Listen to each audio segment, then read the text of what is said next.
तभी राजकुमारी बोली, राजकुमार जल्दी से बताइए, क्या है तुम्हारी अंतिम इच्छा। ये सुन राजा विक्रमादित्य बोले, राजकुमारी हमारी अंतिम इच्छा ये है कि हम अपनी अंतिम सांस लेने से पूर्व एक बार आपके कोमल हाथों से, आपके हाथों से बना आपका मनपसंद भोजन करना चाहेंगे। वो अकेले में, यहाँ पर न कोई सैनिक हो और न ही दास दासियां, बस यही है हमारी अंतिम इच्छा। ये सुन राजकुमारी मदन सेना ने राजकुमार विक्रम की ओर क्रोध के भाव में देखा, पर पहले वचन भी तो दिया था। अब राजकुमारी मदन सेना ने कहा, दासी हमने जो खीर और पूरियां माँ भवानी के भोग लगाने हेतु बनाई थी वो लेकर आओ। अब उनके हाथों से बनी खीर और पूरी लाई गई। खीर पूरी वाली थाली लेकर राजकुमारी ने कहा, हमें एकांत चाहिए। ऐसा सुन सभी सैनिक दासियां वहां से चले गए। अब राजकुमारी खीर पूरी वाली सोने की थाल लिए धीरे धीरे विक्रमादित्य की ओर बढ़ी और उनके पास जाकर बैठ गई और बोली, लो ग्रहण कर लो हमारा प्रिय भोजन। ये सुन राजा विक्रमादित्य बोले, मेरे तो हाथ बंधे हुए हैं और अपना वचन भी तो स्मरण करो। राजकुमारी ये सुन मदन सेना बोली, हमें सब याद है, याद दिलाने की कोई जरूरत नहीं।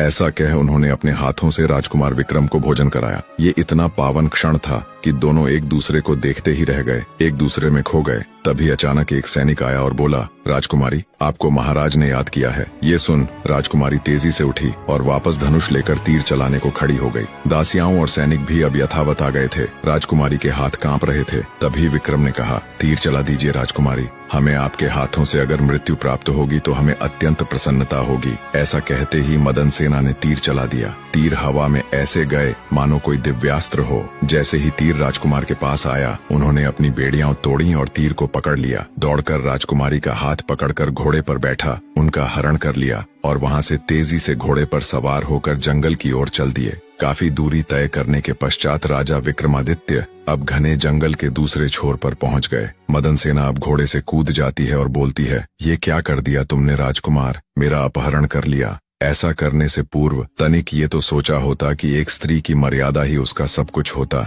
उसका मान सम्मान। तुमने एक ही क्षण में सब कुछ नष्ट कर दिया। हम अपने पिता महाराज की इकलौती संतान थे। अब ऐसा कलंकित मुख लेकर हम कैसे उनके समक्ष जाएंगे। इससे तो अच्छा होगा कि हमारे प्राण ही चले जाएं। ये सुन राजा विक्रमादित्य बोले, राजकुमारी हम आपकी बात से सहमत हैं, पर हमें अपना पक्ष रखने का एक अवसर तो दीजिए। हम आपको सारा वृत्तांत विस्तार से सुनाएंगे। हम आपसे अत्यंत प्रेम करते हैं। राजकुमारी कृपया ऐसा ना कहें। ये सुन राजकुमारी बोली, प्रेम दोनों पक्षों से हो तब प्रेम होता। तुमने तो मेरा अपहरण किया है राजकुमार। हम तुमसे प्रेम नहीं करते तो तुम हम पर अपना प्रेम थोप नहीं सकते। खैर अब जो भी हुआ हो, अब तक तो ये समाचार संपूर्ण राज्य में पहुंच चुका होगा कि राजकुमारी एक अनजान राजकुमार के साथ जंगल में है। छी, सब हमारे चरित्र पर उंगली उठा रहे होंगे। अपने अपने कानों से ये सुन नहीं पाएंगे और न ही अपने पिता महाराज से नजरें मिला पाएंगे। इसलिए देखने के लिए चैनल को सब्सक्राइब करें।